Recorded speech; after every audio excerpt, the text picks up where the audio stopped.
Un voilier, une planète, des étoiles et des maths, c'est le chapitre 6, dans lequel on va s'intéresser à la hauteur de passage d'un astre au méridien local, et on va en déduire la latitude. On verra comment utiliser le sextant pour mesurer la hauteur vraie, et on utilisera les éphémérides nautiques. Dans ce chapitre, on va calculer la latitude à partir de la déclinaison de l'astre et de la hauteur à laquelle il culmine. On va devoir utiliser son sextant pour mesurer précisément la hauteur de l'astre à la culmination. Si on connaît la longitude, sinon il faut revenir au chapitre 5, on peut déterminer l'heure de passage de l'astre au méridien local. Cette formule, on l'avait rencontrée au chapitre 5, et elle nous permet de connaître l'heure de passage au méridien local à partir de l'heure de passage à Greenwich et de la longitude. Par exemple, si notre longitude vaut moins 60 degrés 52 minutes, soit 60 degrés 52 minutes ouest, et que nous sommes le 4 mars 2020, quelle sera l'heure de passage du Soleil au méridien local? On va faire appel aux éphémérides. On va relever pour le 3 mars l'heure de passage à Greenwich, et on va utiliser notre formule. Alors, 60 degrés 52 minutes ouest, ça correspond à moins 60,87 degrés. 12 heures 11 minutes 50 secondes, ça correspond à 182,955 degrés. Et donc le temps de passage au méridien local, c'est 182,955 moins 60,87, ce qui nous fait 243,825 degrés qu'on va convertir en heures en divisant par 15, ce qui nous fait 16 heures 15 minutes 18 secondes. Le Soleil passera au méridien local à 16 heures 15 minutes 18 secondes.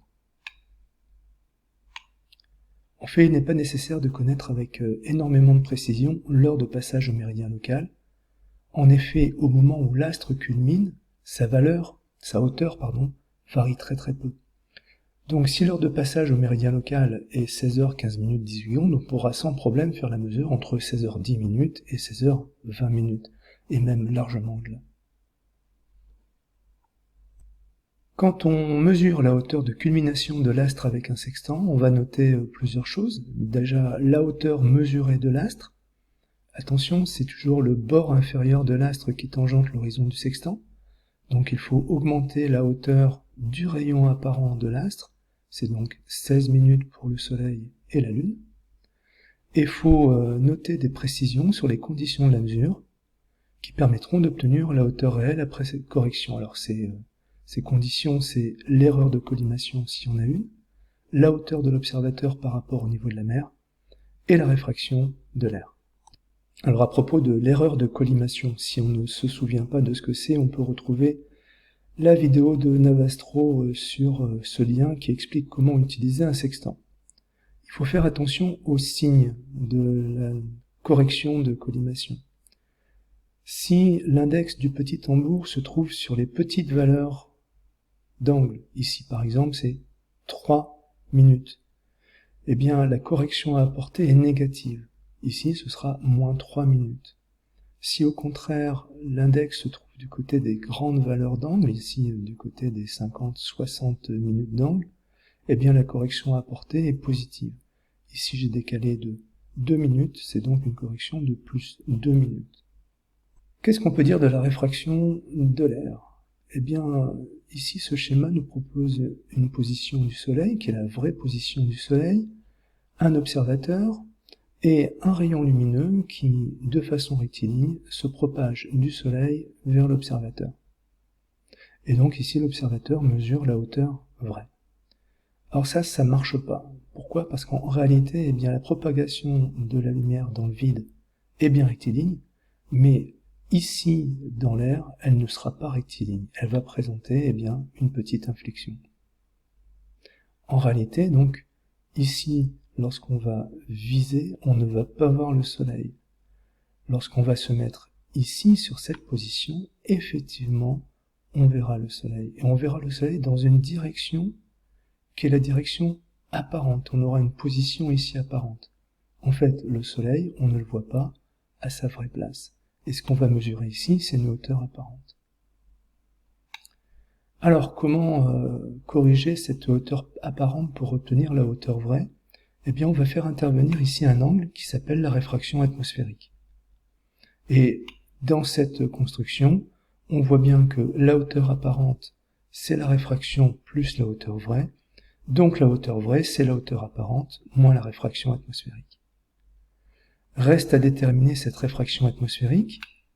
Eh bien, on peut s'appuyer sur ce petit tableau qui nous donne la valeur de la réfraction en minutes d'angle en fonction de la hauteur apparente. On peut remarquer que si la hauteur apparente est de 90, donc si l'astre est au zénith, il n'y a pas de réfraction.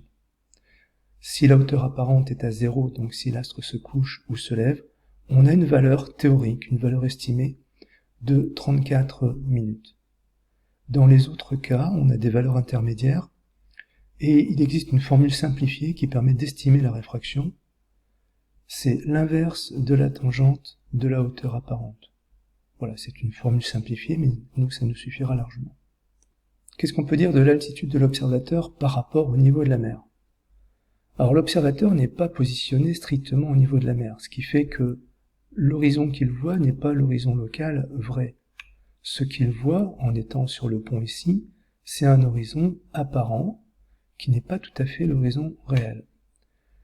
Donc ici, lorsqu'il va mesurer la hauteur de l'astre, il va mesurer cette hauteur. En réalité, la hauteur réelle, c'est celle-ci. Et il y a donc ici un complément à apporter, qui est un angle, qu'on va appeler l'angle nu. Et cet angle nu, il vaut 1,93 minutes d'angle que multiplie la racine carrée de A. A étant l'altitude de l'observateur, des yeux de l'observateur, par rapport au niveau de la mer. Et quand on a calculé cet angle nu, on va pouvoir déterminer la hauteur réelle, c'est la hauteur mesurée moins nu, moins 1,93 racine de A. Alors maintenant qu'on est capable de déterminer la valeur de h, voyons comment cette valeur de la hauteur et la déclinaison peuvent nous donner la latitude. On est dans une première situation où l'astre est au sud de l'observateur. L'observateur voit l'astre sur son sud. On va déplacer l'observateur, le mettre au centre de la planisphère, représenter son horizon local et représenter la valeur de h, la hauteur à laquelle il voit l'étoile. On a ici un angle droit. Il se trouve ici. Et cet angle droit va nous permettre d'exprimer la valeur de cet angle qui se trouve ici, car cet angle qui se trouve ici, c'est l'angle droit moins phi. On a donc ici h, et on voit que h est la somme de pi sur 2 moins phi, plus delta. C'est ce qu'on a écrit ici. On peut remarquer que si la déclinaison était négative, on a toujours ici un astre qui se trouve au sud de l'observateur. La formule est toujours vraie, parce que ici, delta est compté négativement.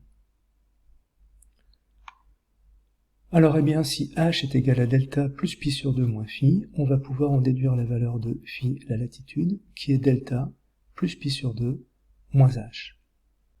Deuxième situation, cette fois-ci, l'astre est au nord de l'observateur. Alors on va faire la même chose, on va reporter notre observateur au centre de la planisphère, on dessine son horizon. Cette fois-ci, la hauteur h est comptée depuis le nord, elle se trouve ici.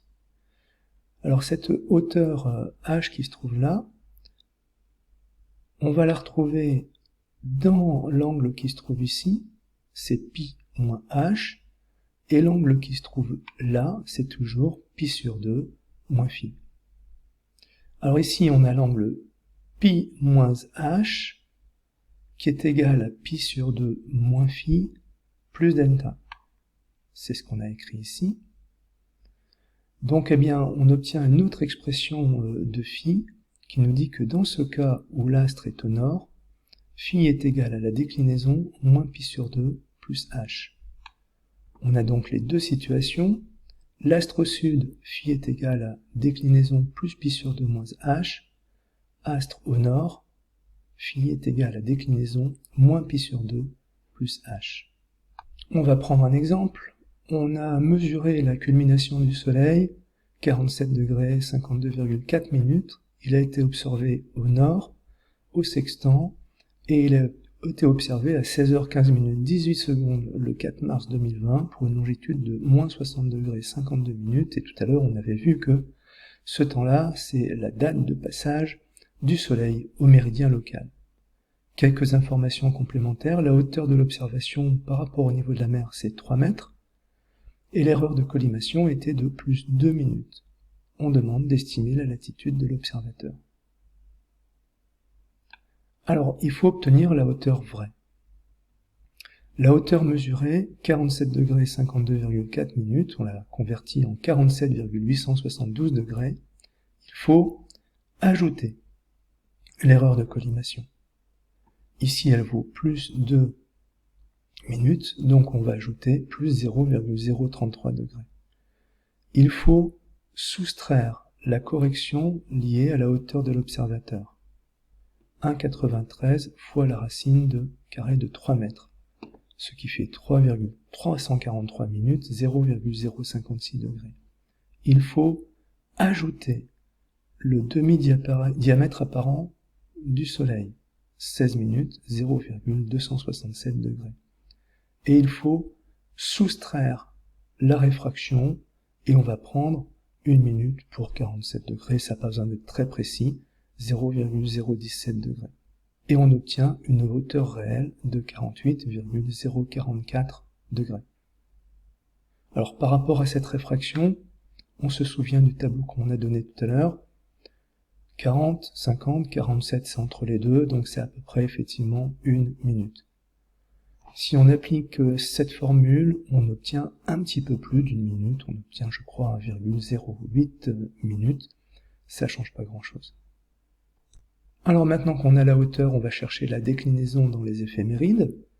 Pour le 3 mars 2020, voici la déclinaison, 6 degrés 43,6 minutes, ce qui fait sud, ce qui fait moins 6,716 degrés. Ça c'est à 0 heure UTC.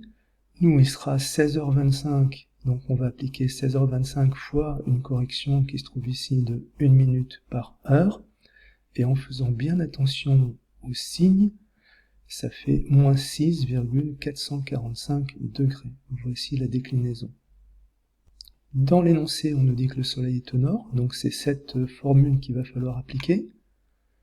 Donc cette formule en radians s'exprime aussi bien sûr en degrés, on obtient celle-ci. La déclinaison, moins 6,445, moins 90, plus la hauteur, 48,044, et on obtient moins 48,4 degrés, autrement dit moins 48 degrés 24 minutes, autrement dit encore 48 degrés 24 minutes sud. Voici la latitude de ce bateau. La prochaine fois, on va s'intéresser au lever et au coucher d'un astre. Merci de votre attention.